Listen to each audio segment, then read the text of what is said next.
चलो exercise 13.2 question number 3 तक हो चुका है। Question number 4।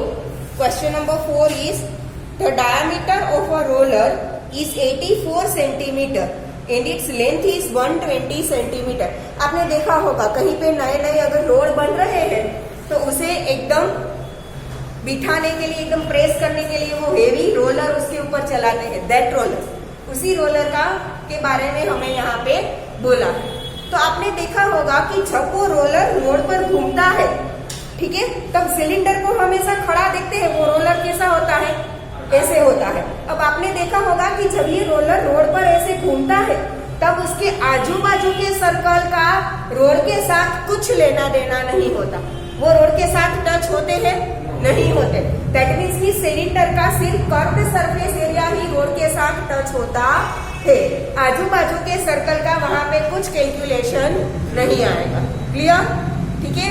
ऐसे थोड़ा दिमाग में सोचो कि कौन सी चीज है वो कैसे रखी जाती है और कैसे उनके कांटेक्ट में आती है। ठीक है, तो कैलकुलेशन इजी हो जाएगा। ठीक है। अब क्वेश्चन में हमें क्या बोला है, अब सिलेंडर को हम ऐसे खड़ा रखे तो हाइट बोली जाएगी और ऐसे टेढ़ा रख दे तो उसका लेंथ मिलेगा। दैट मीन्स की length and height both are equal थी। ठीक है। Now it takes 500 complete revolutions to move once over to level a playground.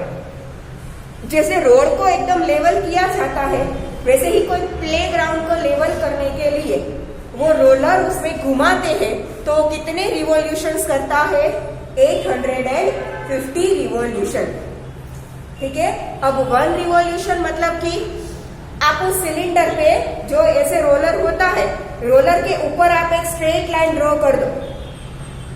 ठीक है। फिर उसे घुमाना स्टार्ट करो। एक राउंड कंप्लीट करके फिर से वो लाइन ऊपर तक आ जाए, दैट मीन्स 1 रिवॉल्यूशन। समझ में आ रहा है मैं क्या बोल रही हूँ?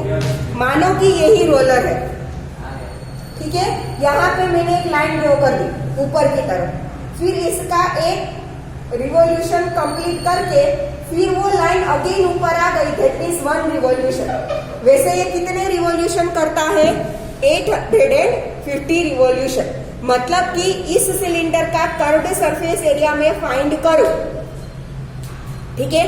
तो मुझे 1 रिवॉल्यूशन का एरिया मिला, यस और नो? ठीक है। वैसे कितने रिवॉल्यूशन वो यहाँ पे करता है, 850। ठीक है।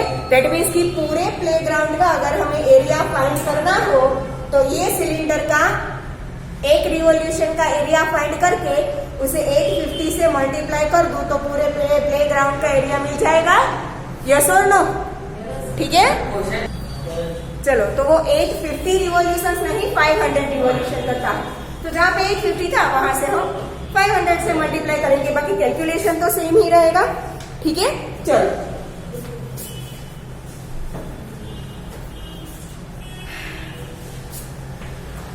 डायामीटर दिया है 84, तो रेडियस कितना होगा, 82 को 2 से डिवाइड, 84 को 2 से डिवाइड करो तो क्या मिलेगा, 42। अब यहाँ पे जो लेंथ दिया है वही सिलेंडर का हाइट बनेगा, कितना है, 120 सेंटीमीटर।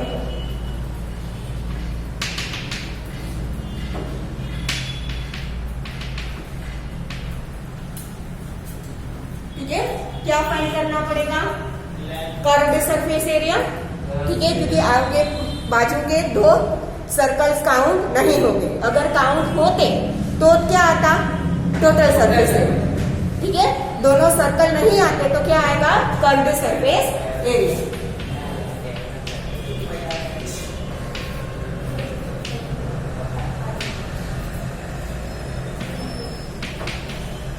रोलर कौन से शेप में है,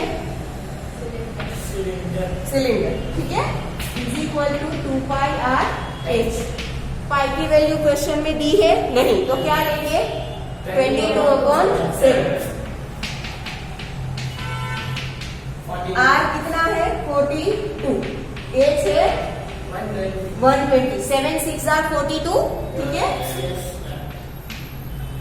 सबका मल्टीप्लीकेशन करो, 22 2 44 एंड 12 6 72 और पीछे लगा दो 0, मतलब 120 मल्टीप्लाई बाय 6 इज 720। अब इन दोनों का multiplication, 72 multiply by 44, 4 2 jar 8, 7 4 jar 28, 4 2 jar 8, 7 4 jar 28, 8 16 11 3, 3 1 6 8, पीछे ये 0 लग जाएगा, कितना आया सेंटीमीटर स्क्वायर।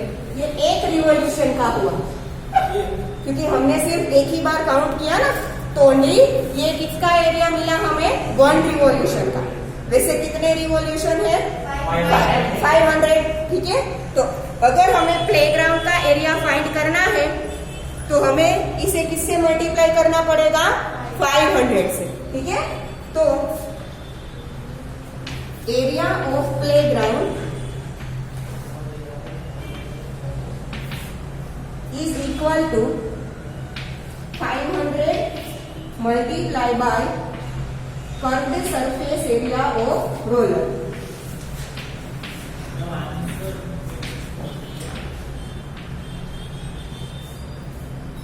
आएगा, ठीक है। 500 से क्यों मल्टीप्लाई किया, क्योंकि रोलर 500 रिवॉल्यूशंस करता है, ठीक है। 500 multiply by 3168 3168 multiply by 5, 8 5s are 40, 6 5s are 30, 30 plus 4 34, 5 1s are 5 plus 3 8, 5 3s are 50, 15840। फिर 2 0 यहाँ के और 1 0 यहाँ का, ठीक है। ये हमें किसमें मिला, एक यूनिट क्या आएगा, ये सेंटीमीटर स्क्वायर में था, तो ऑब्वियसली ये भी किसमें होगा सेंटीमीटर स्क्वायर में। बट क्वेश्चन में हमें क्या बोला है, find the area of the playground in metre square, ठीक है। तो आगे के कल के लेक्चर में मैंने आपको ये बोला था कि 100 सेंटीमीटर मतलब 1 मीटर, तो 10,000 सेंटीमीटर स्क्वायर मतलब 1 मीटर स्क्वायर। याद है, यहाँ पे साइड में लिख के मैंने समझाया था 10,000 centimetre square is equal to 1 metre square. मतलब कि यहाँ पे पीछे के 4 जीरोस निकाल देंगे तो वो किस में कन्वर्ट हो जाएगा, मीटर स्क्वायर। क्लियर, ठीक है। क्या आएगा 84 डिवाइड बाय 10,000 मीटर स्क्वायर। 10,000 से डिवाइड कर दो तो किस में कन्वर्ट हो जाएगा, मीटर स्क्वायर में। 4 4 जीरोस कैंसल, तो क्या आएगा 1584 metre square. This is the area of the playground. Clear,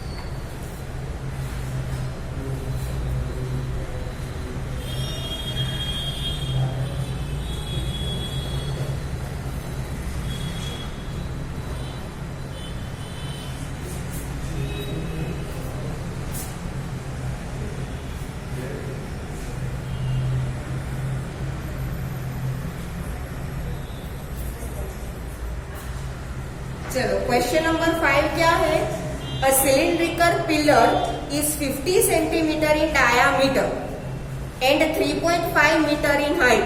अब जिस क्लास में बैठे हो वहां पे भी ये सारे जो आपको दिख रहे हैं वो क्या है, पिलर है।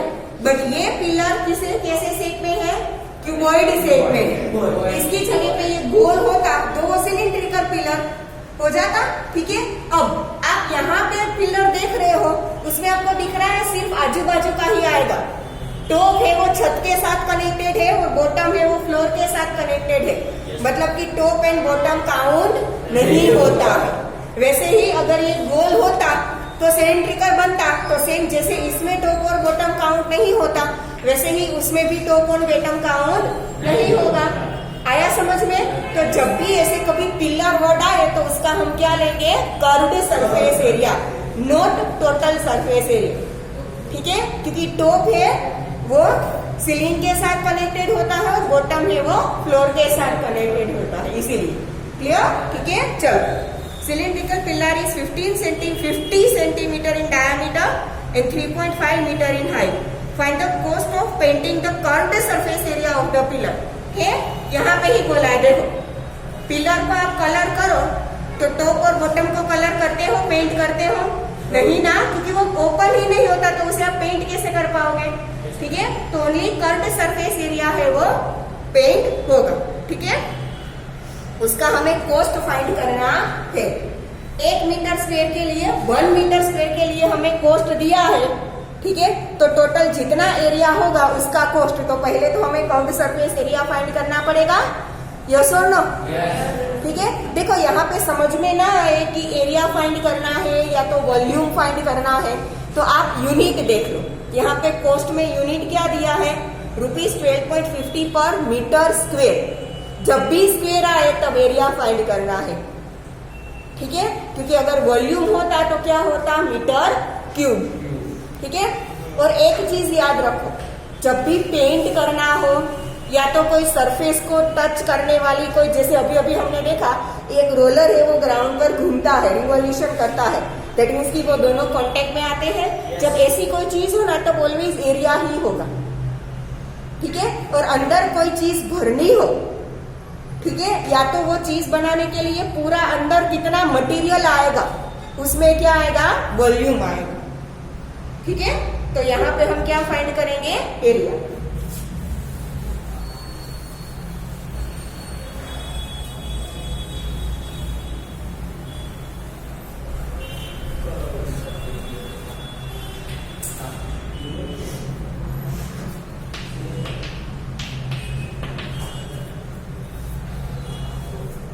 हाइट दिया है 3.5 मीटर, जिसे हम 35/10 लिख सकते हैं। ठीक है, नाउ डायमीटर दिया है 50 सेंटीमीटर, तो रेडियस कितना होगा? 50 का हाफ 25। हमें कॉस्ट दिया है पर मीटर स्क्वेयर में, दैट मीन्स कि हमें एरिया भी मीटर स्क्वेयर में फाइंड करना पड़ेगा। तो हाइट तो ऑलरेडी मीटर में है, बट रेडियस सेंटीमीटर में है, तो उससे पहले क्या करूंगी मैं? मीटर में कन्वर्ट करूं तो क्या आएगा? 25/100। 25 4 100, तो क्या आएगा? 1/4 मीटर। आया समझ में? ठीक है, चलो अब हम फाइंड करेंगे कर्व्ड सरफेस एरिया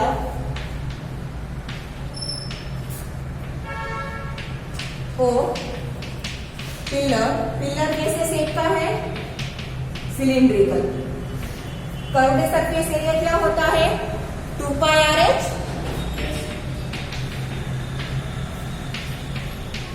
पाई की वैल्यू क्वेश्चन में दी है नहीं, तो क्या आएगा? 22/7। R 1/4। H is 35/10। 7 5 are 35, 5 2 are 10, 2 2 cancel. क्या बचा? यहाँ पे भी 2 2 are 4 एंड 11 2 are 22। ठीक है, क्या बचा? 11/2, दैट इज 5.5 मीटर स्क्वेयर। देखो मीटर स्क्वेयर क्यों आया? क्योंकि हाइट और रेडियस दोनों हमने मीटर में लिया है। ठीक है, तो इतना एरिया है टोटल पिलर का। अब इसके लिए हमें क्या फाइंड करना है? कॉस्ट। 1 मीटर स्क्वेयर का है ₹12.50। ठीक है, तो कॉस्ट क्या आएगा? 12.50 मल्टीप्लाई बाय 5.5। 1 मीटर स्क्वेयर का जो कॉस्ट था उसे टोटल एरिया से क्या कर दोगे? मल्टीप्लाई कर दोगे। ठीक है, तो 125 मल्टीप्लाई बाय 55। 10 + 2 12 6 5 2 6 5 7 8 6 6 8 7 5।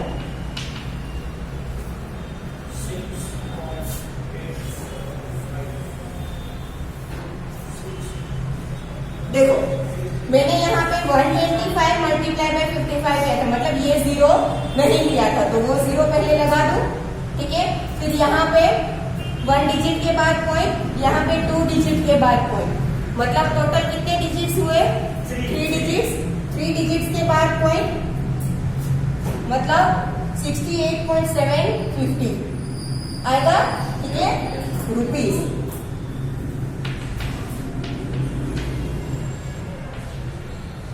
कॉस्ट किस में होता है? रुपीज में होता है ना। ठीक है,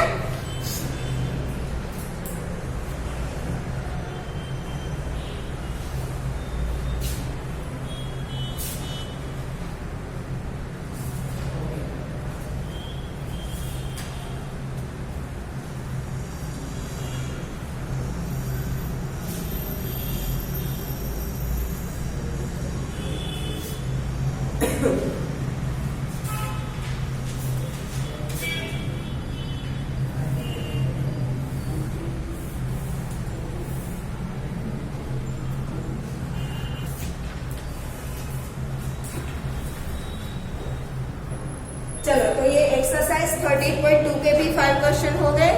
ठीक है, 6 to 11 कैंसल है। अब एक्सरसाइज 13.3 में आएगा कोण। ठीक है, राइट सर्कुलर कोण। तो curved surface area of cone is pi R L.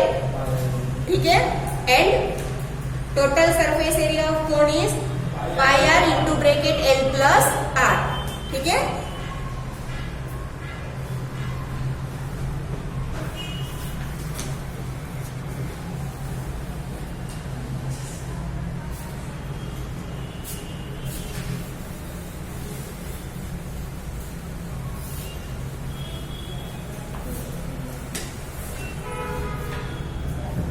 Exercise 13.3 question number 1। Question number 1 is diameter of the base of a cone is 10.5 centimetre. देखो, कोन को हम ऐसे रखे, बेस कैसे शेप का होता है? सर्कल के शेप का। आपने देखा होगा ना कि बर्थडे होता है तो वो टोपी पहनने के लिए लाते हैं लंबी वाली, वो कौन? बेस कैसा होता है उसका? सर्कल होता है ना। ठीक है, तो वही सर्कल, बेस सर्कल का हमें डायमीटर कितना दिया है? 10.5 centimetre and it's slant height is 10 centimetre. अब कोन में 2 टाइप की हाइट आएगी। कोन में 2 टाइप की हाइट होती है। यहाँ पे जो सर्कल होता है उसके सेंटर से, बेस में जो सर्कल है, बेस के सर्कल के सेंटर से आप उस पर टोच पर ये जो आप लाइन बनाते हो ना, that is known as perpendicular height. उसे क्या बोलते हैं? This is the radius of the circle.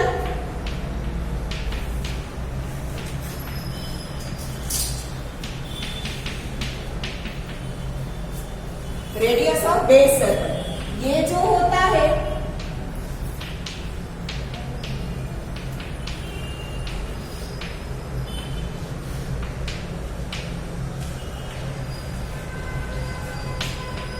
वो क्या है?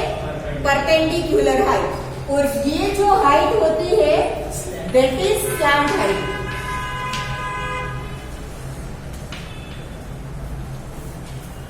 ठीक है, रेडियस ऑफ द बेस को हम लिखेंगे आर, परपेंडिकुलर हाइट को हम लिखेंगे एच और स्लैंट हाइट को हम लिखेंगे एल।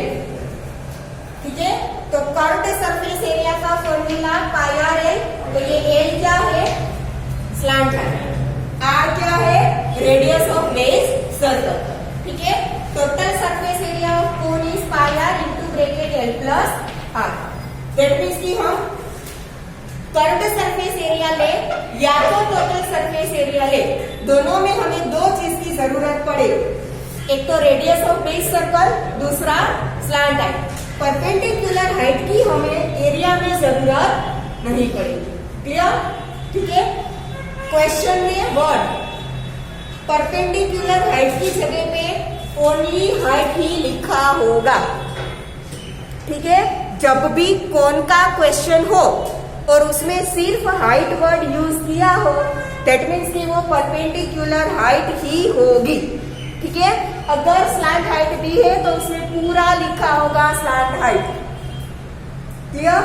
ओनली हाइट लिखा है तो that is always perpendicular height. Clear? ठीक है, और एरिया फाइंड करना हो आपको, ठीक है, क्वेश्चन में एरिया फाइंड करना हो पर फिर भी क्वेश्चन में स्लैंट हाइट ना दी हो और रेडियस और परपेंडिकुलर हाइट दी हो तो उसके ऊपर से हम पहले स्लैंट हाइट फाइंड करेंगे, फिर ये एरिया के फॉर्मूला में वैल्यू पुट करेंगे। ठीक है, अब हाइट और रेडियस के ऊपर से स्लैंट हाइट कैसे फाइंड करते हैं वो पहले हम देख लेते हैं। ठीक है, देखो यहाँ पे ये जो परपेंडिकुलर हाइट और रेडियस उसके बीच में जो एंगल बनेगा ना वो ऑलवेज 90 डिग्री का मतलब कि राइट एंगल ही होगा। यहाँ पे देखो वर्ड ही है परपेंडिकुलर हाइट, तो ऑब्वियसली जो परपेंडिकुलर बनाता है वो 90 डिग्री का एंगल ही बनाता है ना। ठीक है, तो इन दोनों के बीच में कौन सा एंगल बना? दैट मीन्स कि ये ट्रायंगल आपको कैसा दिख रहा है? राइट ट्रायंगल बना। किसी भी ट्रायंगल का अगर एक एंगल, तीन में से एक एंगल अगर 90 डिग्री का हो तो उस ट्रायंगल को हम क्या बोलते हैं? Right triangle. मतलब कि ये चीज बना, ये है एल, ये है एच और ये है आर, ये एंगल राइट एंगल। ठीक है, अब राइट एंगल में तीन में से कोई भी दो साइड की वैल्यू हमारे पास हो तो तीसरी साइड की वैल्यू फाइंड करने के लिए पाइथागोरस थ्योरम याद है सबको? हम पाइथागोरस थ्योरम यूज करते हैं, याद है सबको? राइट एंगल के सामने की जो साइड होती है उसे हम बोलते हैं हाइपोटेनस। राइट एंगल की ऑपोजिट साइड क्या बोलते हैं उसे? Hypotenuse. And according to Pythagoras theorem square of hypotenuse is the sum of the square of other two sides। Hypotenuse का स्क्वायर क्या होता है? बाकी की जो दो साइड होती है ना उनके स्क्वायर का sum. This is the relation between three sides of a right triangle. ठीक है, अब इनमें से कोई भी दो वैल्यू आपके पास हो तो कैलकुलेशन से तीसरी मिल जाएगी। यस और नो? जैसे कि यहाँ पे हमें दिया है डायामीटर 10.5, उसका हाफ करेंगे तो क्या मिल जाएगा? रेडियस। स्लैंट हाइट दिया है 10, मतलब कि हमारे पास स्लैंट हाइट एल की वैल्यू है और डायामीटर के ऊपर से रेडियस की वैल्यू है। ये दोनों वैल्यू पुट करो तो एच मिल जाएगा। वैसे ही अगर आपके पास एच और आर हो तो एल मिल जाएगा ना। ठीक है, अभी हमें एल चाहिए तो एल तो हमें ऑलरेडी दिया है, तो ये कैलकुलेशन करने की अभी ये क्वेश्चन नंबर 1 में जरूरत नहीं है, बट आगे हो भी सकती है। क्लियर? ठीक है, तो कोन में अगर हमें स्लैंट हाइट, ओनली हाइट मतलब कि परपेंडिकुलर हाइट और रेडियस, ठीक है, तीन में से कोई भी दो वैल्यू दी हो तो वैल्यू पुट करके हम तीसरी, इसमें पुट करके हम तीसरी साइड फाइंड कर सकते हैं। क्लियर? ठीक है ना। क्वेश्चन 1 में हमें जो दिया है वो वैल्यूज पुट करते हैं।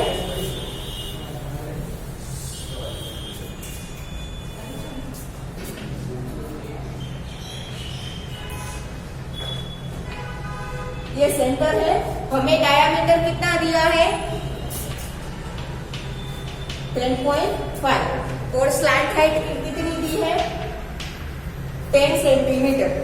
हमें फॉर्मूला में सिर्फ आर एंड एल चाहिए तो वो दोनों हमारे पास है, तो अभी कुछ एच फाइंड करने की जरूरत नहीं है। हमें क्या फाइंड करना है? Curved surface area. ये तो डायामीटर है, उसे रेडियस में कन्वर्ट करें, 10.5 को 2 से डिवाइड करो ना तो आपको मिलेगा 5.25। 10.5 को 2 से डिवाइड करोगे तो क्या मिलेगा? 5.25। एल हमें दिया है 10 centimetre. We have to find the curved surface area of cylinder, sorry cone. Formula is pi R L. Pi की वैल्यू क्वेश्चन में दी है, नहीं दी है, तो हम क्या लेंगे 22/7। Are is 5.25। 5.25 को मैं 525/100 लिख सकती हूँ, यस और नो? ठीक है, तो ये 525/100 मल्टीप्लाई बाय एल इज 10। तो एक 0 पहले तो कैंसल, ठीक है, यहाँ पे 5 2 10 और यहाँ पे 5 से डिवाइड करो तो 105। ये 2 11 2 22, 105 को 7 से डिवाइड करो तो 7 1 7, 3 बचा, 7 5 35, 15 7 105 होता है। ठीक है, क्या बचा 11 एंड 15, 11 5 55, 11 1 11 प्लस 5 60। ये दोनों सेंटीमीटर में था, that means area is also in centimetre square. Clear? ठीक है।